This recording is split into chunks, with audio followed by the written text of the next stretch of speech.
Baba Combly et Joseph Samuel, les hommes qu'on ne pouvait pas pendre. Ces deux condamnés à mort ont survécu par miracle lors de leurs exécutions. L'anglais John Baba Combly, reconnu coupable de meurtre, est condamné à mort en 1885. Le 23 février, à la prison d'Exeter, le bourreau James Berry lui passe la corde au cou. Comme d'habitude, avant d'actionner la trappe sous les pieds du condamné, on vérifie que tout fonctionne. Aucun problème de dysfonctionnement n'est à noter. Lee est placé sur la trappe et dans quelques secondes, il ne sera plus. Pourtant, lorsqu'on actionne le levier, la trappe refuse de bouger.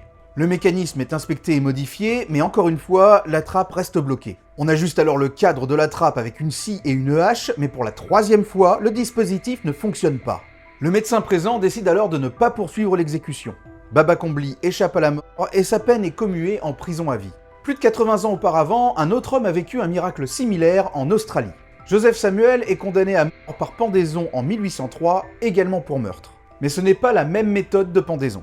Celui qui va être exécuté est sur une charrette, et après avoir passé la corde au cou du condamné, la charrette s'éloigne de la potence. Le condamné meurt ainsi d'une lente strangulation.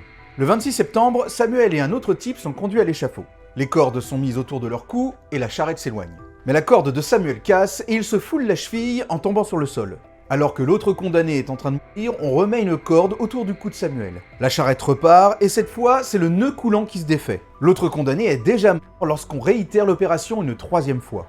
La foule présente commence à réclamer sa libération, mais on fait quand même encore partir la charrette. Et la corde casse encore. Le gouverneur suspend alors l'exécution, pensant que Dieu lui-même était intervenu. On soigne alors la cheville foulée de Samuel, et sa peine est également commuée en emprisonnement à vie.